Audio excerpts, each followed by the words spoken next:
guys, welcome back to the channel. Today we're going to be doing something a little bit different. We're going to be looking at a top 50 list over on My Anime List. Looking up top 50 manhwa according to My Anime List by rankings. You know these lists are a little off as always, though so are mine, to be perfectly fair. There's something based on taste, but this one at least aggregates a lot of different people's opinions, and you know some of the most popular manhwa are going to make it to the top, but I'm curious to see what's in this list so we can talk about some manhwa that we haven't talked about before, particularly since some of these I haven't even read yet, which is going to be really cool to talk about.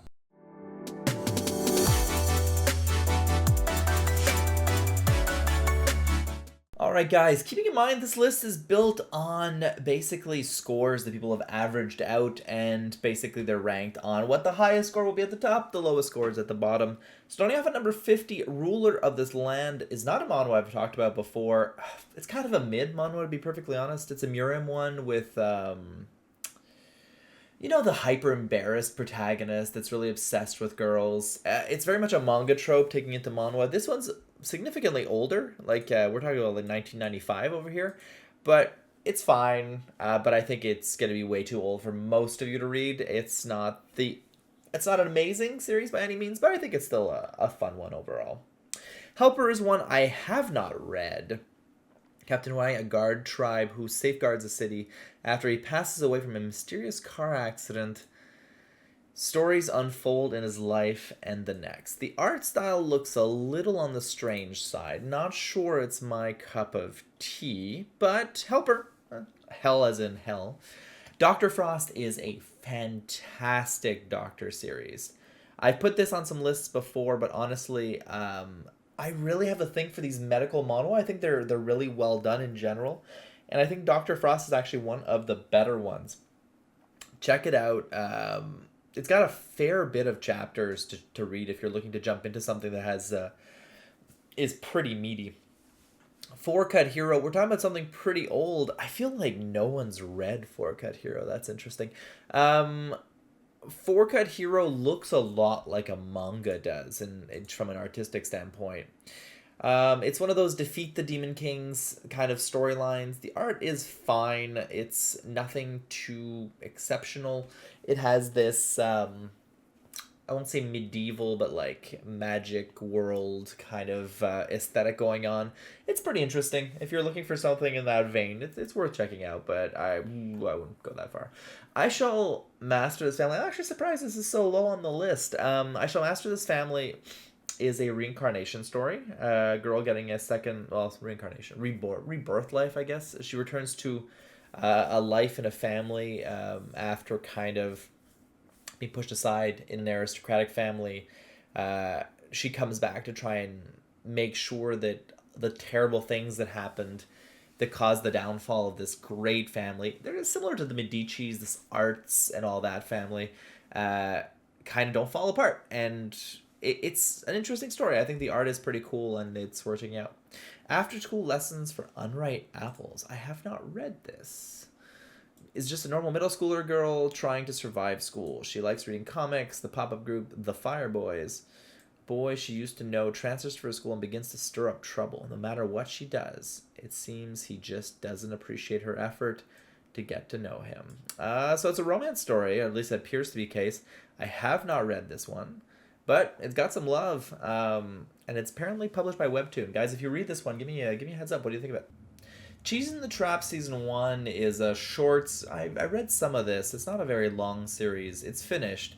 Romance, mystery type story about two characters kind of falling for each other, but there being like a mysterious background behind it.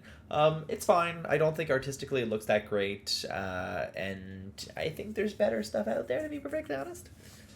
Fools is a BL story, a will they, won't they kind of story of a guy that doesn't think he'll make any friends or that isn't really looking to make friends, but this guy that he meets turns out to be great potential, but there could be more. It's, as far as BL goes, it's kind of cute, it's kind of nice. If you're into that kind of story, it can be enjoyable.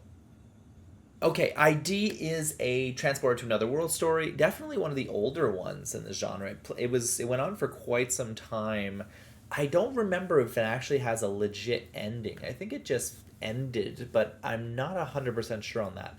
Um, Art style wise, it's aged. It's definitely not as crisp and as new looking as some of the most recent stuff. But if you're looking to go back to some classic manhwa, to some stuff that kind of started off the medium, this one's a good example of an isekai that turned out to be pretty good. Kubera follows a girl that, prophecy stories. The girl is supposed to bring, like, the end of the world or change to the world or something like that. It's good. It's an interesting one. It's ends up having a romance element to it. Definitely has some adventure elements to it as well, though. I think follows just the female protagonist, which is actually pretty cool. Oof, really? Skill of Lure is in the top 40. All right. Skill of Lure is a. God, I haven't read that kind of manhwa in a long time. It's a hyper etchy manhwa where the main protagonist is. He's a perv. He's definitely a perv. That meets a other guy that's just got the skills to draw in those women, but oh, it's not great. Oh my god, and it's just right next to Weak Hero. This is so not legit. Okay, Weak Hero on the opposite side. School Fighting Manhwa. It's good. It's a good one. Though I do feel Weak Hero suffers from dropping off in like quality later on. I just don't feel it continues as strongly as it starts off. Though it's still a good manhwa if you want to see a character that kind of rises from the bottom to become a stronger character and interesting school life dynamics. I think it's really good at that actually. All right, all right, all right. The reason why I have not read the reason why Relia ended up at the Duke's mansion. As in modern day Korea, she awakens in the body of Relia. Oh my god, it's a reincarnation story. What? Nano Machine is 37. Ah. Okay. Nano Machine. I'm kind of shocked. Though, to be fair, as much as I love Nano Machine, if you're looking at like pure storytelling perspectives, there's better stuff out there. Also, consider that the majority of manhwa fans, unlike manga, are driven by romance and BL novels. So I'm sure we're going to find a lot of romance and a lot of BL higher up on this list that tend to be more story driven and romance driven. Like unlike manga, like that, like are I think it's the demographics are really really high in the male side versus female side. Mono is kind of flipped, which is an interesting thing, and there's definitely more stuff out there for the female audience on that side. Though I would be curious to see from female watchers of this of do you feel like that side is good or is there a lack of variety similar to what we feel on like the more action focused model? Obviously any gender can enjoy any type of story, but I'm curious what you think about like when there's stories focused on female protagonists, are they living up to what you want versus like the power fantasy guy stories that we're often getting on our side. Nano Machine, if you haven't read it, main character is like the 20th in line to the throne, whatnot. He's chased off at the beginning of the story, and people try to end his life. It fails. He comes into contact with some special power called Nano, and then from then on, it's his rise back up within the clan to take on his father, that's the head of the clan. And I'm not doing it justice, but it has some amazing fights. The visuals are phenomenal. From a pure storytelling perspective, it is kind of simple, surprisingly. They're trying to add some complexity to right now, and I think that a lot of people are not crazy about that complexity, surprisingly. Looking at Viral Hit is pretty good. I wouldn't put, again, I'd put this higher up than 36 on my own personal list, but I respect it. Viral Hit is a school fighting manual, but kind of a different angle of it because you have a character. Characters are filming their fights to go viral online on social media, and it creates some interesting dynamics of people fighting people that are too strong for them just for the boost of viewership they're gonna get. But definitely an interesting one worth checking out. Your Letter is a one shot manhwa. I think it's just a one shot. Of a character that faced unending bullying And unlike the many stories we have on this where bullying is like you become strong, you start climbing the echelons in the school, it pushes this character to leave and try and find some way out. But the bullying was so intense that it kind of follows. There's definitely, this is like really good storytelling. I respect that it's higher up. It's not one I ever talk about because I don't think it's mass appeal. But if you're looking to get into manhwa with good storytelling, your letter is definitely good. Winter Woods. I only read a little bit of this, but it followed an immortal person that chose to live as a human, if I remember correctly, with another character. It has romance elements, mystical, and kind of horror like elements as well. It's a beautiful manhwa. Again, I don't know if I'd rank it high enough. I wasn't enjoying it that much. Wow, Cheese and Trap Season 2. This is a continuation of that romance story I talked about earlier. I did not find it that great personally, but to each our own. To each our own. About Death is a, I guess I call it a two-shot manhwa. There's two volumes that exist for this, but it's a contemplation on what it is to die, on the meaning within it, the finality, the net, like the fact that you can't avoid it no matter what. It's kind of beautiful. I think it's definitely one that's, I wouldn't call it overlooked. It's just not what most people are looking for, to be fair. But it is a just an experience. It's I won't call it amazing, but I'll call it something. If you're looking for something a bit deeper, it's deeper. A Stepmother's Machen is a story of motherhood, and like self fulfillment at the same time. Um, it's less of your typical like romance story, though there is definitely a romance element, but there is an emphasis put on the children in the story, which I think is kind of an interesting angle because it's not one that's, at least in the model I read, that's observed that often. A character that gets a second chance, lives a life raising children, but didn't build a relationship of any meaningful style, and upon getting a second chance at life, well, she decides to do so, but she also chooses not to sacrifice herself entirely in doing it. Hisoon Class 2 is a frustrating manhwa to me. Hisu, the main character, is in love with a girl where he's accepted that he may only be her best friend or friend, and that's going to be the limit of it, and he's kind of accepted that. Which I... anyway, despite being in love with her. So it's one of those things that's like, okay, well, maybe you need to move on and maybe find someone else. He ends up becoming a center of attention for advice for everyone, and it's kind of hijinks. I'm liking that this list has different manhwa than the typical ones I talk about, but like, it's a fun manhwa. Check it out. The art style might not be for everyone. It's a school-based manhwa, but check it out. I think it's overlooked by a lot of people. The Remarried Empress is a beautifully drawn manhwa. It has a romance element, but it also has some political, I won't say I'll call it intrigue, but political manipulations and stuff like that. The main female empress character is getting divorced, and she announces that she'll be remarried. It creates this whole mystery of who is this guy, what is this situation. I'll let you discover it on your own. It's still ongoing to my... No, yeah, it's still ongoing. It's good. Check it out. If you're into that type of story and you're open to like that romance angle, check it out. Let Die is a BL story. Might not be for everyone, as BL stories tend to be. It's an finished one. I do like in these stories that the characters, at least some of the characters, have some nuance and development to their characters. They're generally not for me. I read maybe 3 volumes of Let Die, but that's about it on my end. Vagrant Soldier Ares is a story that deserved better art than it got. Fairly long. It lasted 2001 to 2007. My God, it's hard for me to even think of that. I read it long after it finished. Then, it's in a world of like maybe like 2,000 years ago or something like that. Soldiers, characters with mysterious backgrounds. friendships, rivalries, and different things like that. It's a really good story, a military story at the same time.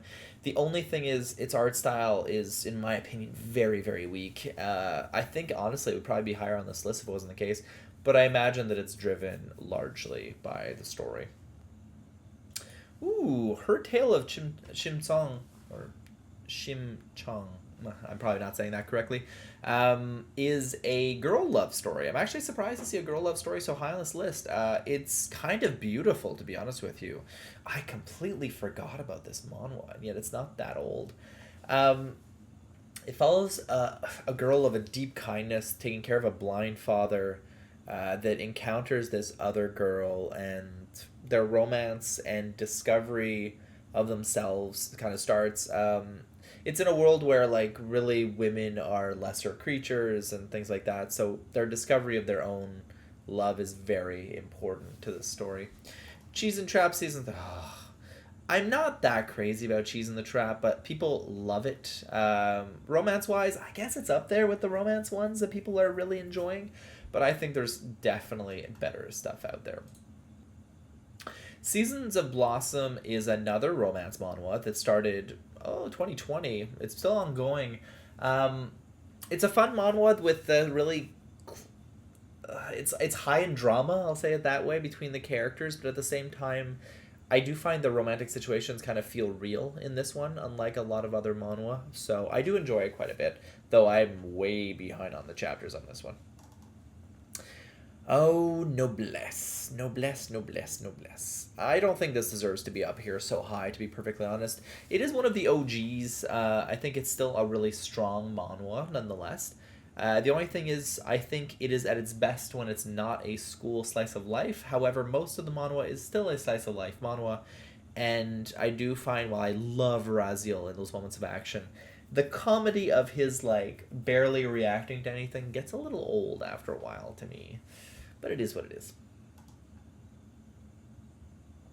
Can't See, Can't Hear But Love is a beautiful romance slice of life manhwa. The comedy's iffy for me, but I do think it's a beautiful manhwa. Something About Us. I don't think I've read that. They consider themselves the best friends. Others seem to think otherwise. There's something about their relationship that will become these two friends. Oh, I'm guessing this is a romance manhwa. But I have not read this one. Kingsmaker is a BL manhwa with pretty good looking art, as well as a setting that's set in like aristocratic times, like royalty times. There's a prince involved and stuff like that. I think I read like maybe a chapter or two of this one. It wasn't for me, but apparently it's very loved. 19th. Return of the Blossoming Blade is only 18. Rough, man. Rough. Okay, again, this is based on popularity, but it still means that people that took the time to rate it rated it lower than a lot of other stuff on this list, which I think is kind of crazy.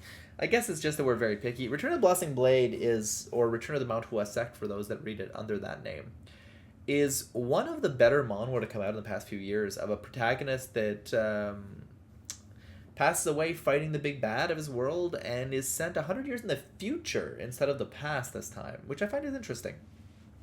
And in doing that, he returns to the sect that he was in before, only to find that the Manhua sect is it's not what it used to be. It's fallen to disrepair, and he does what he can to build it back up. And his interactions, his comedy style, he's a lazy guy, but he's not lazy at all at the same time.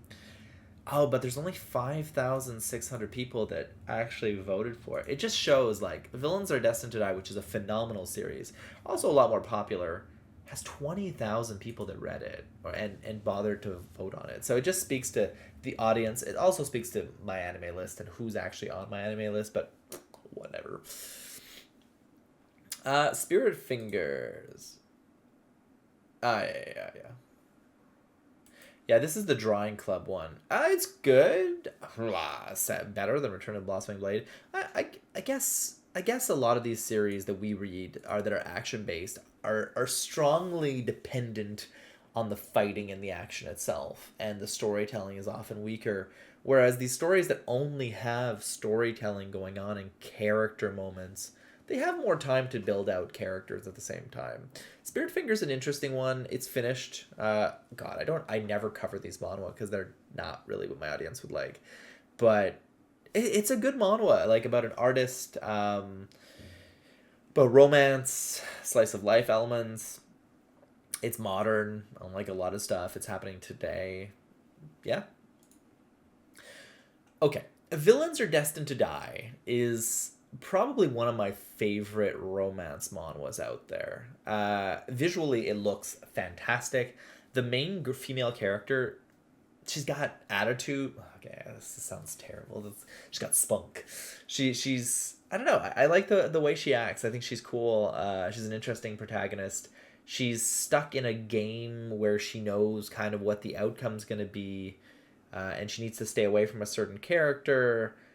And obviously, there's large romance elements, but there's her also trying to play the system because she knows what's going to happen. So seeing that happen in a romance angle, but done by a character that's definitely has more agency. She's in more control of herself than a lot of other protagonists in romance manhwas. I think this is a really good one if you're into this type of thing. Your Throne has an interesting plot idea of a character that's obsessed with ruling the country, and sees one person in their way. And that person in the way that they push to their death ends up wishing on something, and there ends up being a switch of bodies between the two. And the story kind of continues from there. And it's interesting because the perspective change because of the understanding of the other person's life changes so much about the story. It's really good. Sweet Home. Ooh, Sweet Home. Should that be that high? Sweet Home is a horror manhwa. I think it's one of Korea's great horror manhwas. They made a live action of this, which is, yeah, it's all right. I'll still prefer the manhwa for sure, but I think it's good. I think it's still worth checking out. It's a finished manhwa. It's yeah, they're in this big apartment complex with these crazy looking monsters. It's good. It's really, really good. Oh, the rest of the list makes me happy. All right. Ananasuna Maru. Maru, that is not how you say that. This is a beautiful manhwa. This manhwa's art style reminds me a little bit of Ganketsuo, a Count of Monte Cristo story anime from years ago, because it has its very unique visual style. That I really like. It's about magicians, people finding each other, just an interesting storytelling perspective, and from a romance perspective, I like the type of romance the story follows. It's on a lot of lists as being like one of the top 3, which I think is great. The Breaker New Waves. Oh, they put the Breaker higher. I think the storytelling wise, I think the Breaker is better. I agree. However, when it comes to pure combat, there's nothing like the Breaker New Waves. There are some amazing spine-chilling moments that happen in this series that are just so damn good that it's unbelievable to read it. I know it's not for everyone. Not everyone's a fan of this, but my God, do I love it. Okay, so 20,000 members. So this is a popular manhwa. Okay. I'm not crazy. But yeah, Breaker New Waves, if you don't know, is my favorite manhwa of all time from an experience perspective. It's one of those things, do I think it's the best thing to ever come out in the world? No, probably not. But for me, it was the best experience I've ever had with manhwa. I love it. Omniscient Reader's Viewpoint remains probably the best world building. Tower of God. Omniscient Reader, other than Tower of God, Omniscient Reader's Viewpoint probably has the best world building of any manhwa out there. And from people that read the light novel and have mentioned it to me, it just gets even more expansive and crazier. And Daksha is an amazing protagonist, doing what he can to survive. Obviously, there's some aspects of the story that are frustrating because he can just figure things out because he just knows stuff. And he'll always be able to do that, and that is a power that he can pull out of his butt at any moment, and that's a little annoying, but I think it's still an amazing series. Ella Seed. I slept on this. Wow, only 9,000 members. I slept on this way too long. You guys in the community told me you have to read this. It's amazing. I read a few chapters, could not stand it. Hate the protagonist, hate the people around him. The first like 20 chapters are painful as all hell. They're slow. Oh my god, they're slow. They spend way too much time not building the relationships between the characters. They spend so much time of them just lounging around and chilling as friends. It's kind of one of those stories where like kind of like Noblesse, where they spend too much time on the slice of life, not enough on the action. But Elisede actually learned, and it becomes more focused on the action and the powered society a little bit later in the story, and it really picks up its pace and its strength. It's going through a little bit of a slowdown right now, in my opinion. However, I still think it's a amazing story. The Boxer finished recently, and I was pretty satisfied with the ending. I think it was pretty good. It gave like a finality to everyone, kind of show where they went, ended up, where they did, which I love when stories do. It's one of the best sports manhwa out there. I'd say it's top two, with Windbreaker being the first.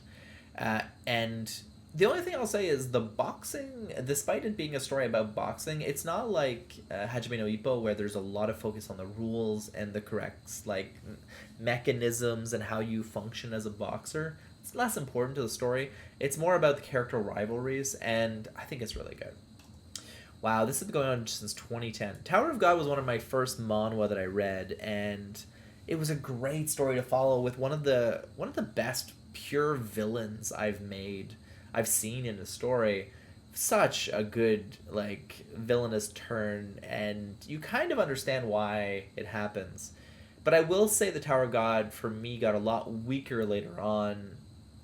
And since it's been back from hiatus, like even though some chapters have been, I know they're amazing because I've seen the visuals, but I just can't get into it as much. I don't know. I find it's gotten too big for its own purposes. Oh, this is good. Legend of Northern Blade at 6. Okay, I would put Legend of Northern Blade higher, obviously, but I'm just happy it's in the top like 6 or 7. It's great. Actually, I'm pretty happy with their top 10 so far. It's pretty good. It's pretty good.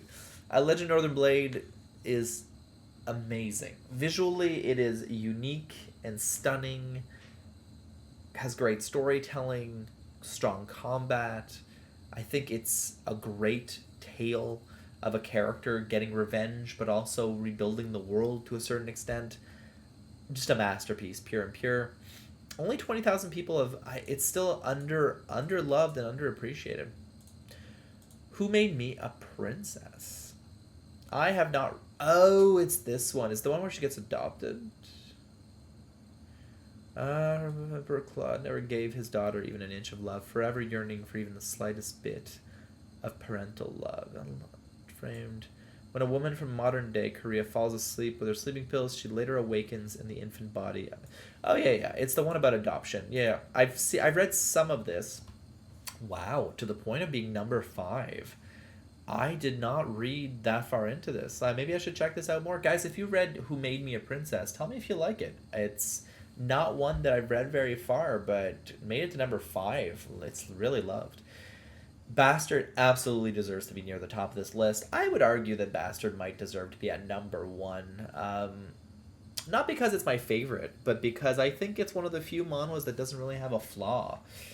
You can flaw its art style is not always the best, but I think it sells what it needs to sell really well. I always complain about the beginning after the end. Ooh, the beginning after the end is not on this list. Really? Really? The beginning after the end's not on this list? I guess it doesn't count as a pure manhwa. I can understand. Okay. I always complain about the beginning after the end, the art style not quite matching the tone of the story, or at least where it is now. But Bastard is the opposite. The manhwa covers the tone of the story excessively well. It's a great story about it's not getting even, but like about finding a way to survive in your shitty situation, protecting people you care about. Windbreaker, wow, I'm shocked. 2013 and it looks that good. Windbreaker is a manhwa that went through an art style boost throughout the story, and what an art style boost it was. Holy crap. It's a sports manhwa about bicycles, but is it? It's more of a slice of life manhwa, honestly. And the characters, the situations, the relationships, they feel so real to me. I think Windbreaker is the best slice of life manhwa in that exists right now. I don't think there's anything better than it. Okay, The Horizon. I get why it was put so high. I don't know if it would be. If I would even put this on the same list. The Horizon is a story about companionship, about losing people that are important to you. It's definitely a lot more mature as a story from its themes than a lot of other stuff on this list. It's a beautiful manhwa. Visually, I think it's good. The visual style represents what the story is really well. It's short, only 3 volumes. What was it, like 30 or 40 chapters, something like that. Beautiful manhwa, definitely worth checking out. And at number 1 is solo leveling. Would I rank solo leveling as high as this? Absolutely not. I don't think it deserves to be among this top 10, to be honest with you. I think it's great at what it does well. I think it's terrible at what it does badly. And story is where it's at, and story is not where it's at its best. But there is very few things that are as exciting, visually stunning, combat being as cool as soul leveling. For that, it's good. I can't deny it. Guys, if you like this type of thing, leave a like, subscribe, comment. I'm curious what you think about some of these manhwa that I have read or haven't read. Are there any on this list that you think are so wrong to be here that they should be somewhere else? And on the opposite side, do you feel like something should be here that's not here, that should be in the top 50? Keeping in mind that the beginning after the end has a little bit of a weird creation history that would make it not probably fit on the pure manhwa, but rather more of a web comic kind of thing. Though there's some other stuff on here that falls under webtoon. So anyway, whatever rules they chose, they might not just consider it as good as the top 50. That being said, guys, have a good one.